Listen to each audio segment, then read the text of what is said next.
کوئی بچہ اس دنیا میں آتا ہے تو ہر عورت کو بچے کے ولادت کے بعد، اس کی پیدائش کے بعد نا خون آتا ہے، بلڈ آتا ہے۔ اس بلڈ کا نام نہ کیا ہے جانتے ہو؟ نہیں جانتے ہو؟ ارے یہی وجہ ہے کہ جامعہ فاطمۃ الزہرا کا یہاں افتتاح کر رہا ہوں کہ جو نہیں جانتے ہو وہ بھی جان لو۔ تم نہیں جانو تو تمہاری بیویاں تمہیں سکھا دے کہ اسے یہ کہا جاتا ہے۔ اس خون کو، اس بلڈ کو نا نفاس کا خون کہا جاتا ہے۔ نفاس خون جو ہوتا ہے، شریعت کی بات ہے، شریعت میں شرم نہیں ہونی چاہیے، جو شرمایا وہ پیچھے رہ گیا۔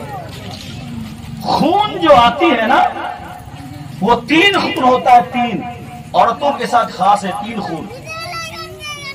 نمبر 1 خون کو حیض کہا جاتا ہے، دوسرے نمبر کو نفاس کہا جاتا ہے، اور تیسرا جو خون ہوتا ہے نا وہ استحاضہ کہا جاتا ہے۔ کیا کہا جاتا ہے؟ استحاضہ۔ حیض کا خون تو جانتے ہی ہے، وہ ہر مہینے ہوتا ہے۔ حیض کا خون جو ہوتا ہے نا وہ ہر مہینے ہوتا ہے۔ میں جانتا ہوں کہ میری تقریر جب تک چلے گی کوئی نہیں اٹھے گا انشاءاللہ۔ ہر مہینے ہوتا ہے۔ حیض کی جو مدت، جو ٹائمنگ ہے نا وہ کم سے کم 3 دن، زیادہ سے زیادہ 10 دن، کم سے کم 3 days، زیادہ سے زیادہ 10 دن۔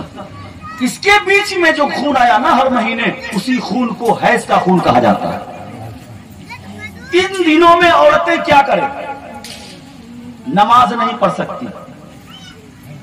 حیض کے دنوں میں کسی کو 3 دن آتا، کسی کو 4 دن آتا، کسی کو 5 دن آتا، کسی کو 6 دن آتا، کسی کو 7 دن آتا، کسی کو 8، کسی کو 9، کسی کو 10۔ اگر 10 سے زیادہ دن آ گیا ہے تو 10 دن تک حیض کا مانا جاتا ہے، اس کے بعد استحاضہ کا خون مانا جاتا ہے۔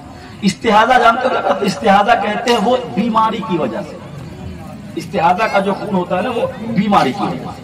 2 خون اصل 2 ہی دے کر کے چلو۔ ایک ہے حیض کا خون جو ہر مہینہ آتا ہے، جسے کہتے ہو ماہواری، جسے کہتے ہو ماہواری۔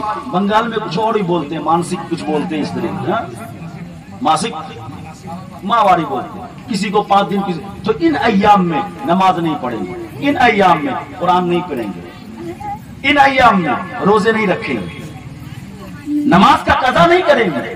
مگر روزہ اگر رمضان کا ہو اور ٹوٹ گیا ہو نا تو پھر وہ اس کی قضا بعد میں کرنا۔ بات سمجھ میں آ رہی؟ ہم کو یہی سب معلوم نہیں ہے تو ہم کیا کریں؟ جلسہ کر لیے بڑا بڑا۔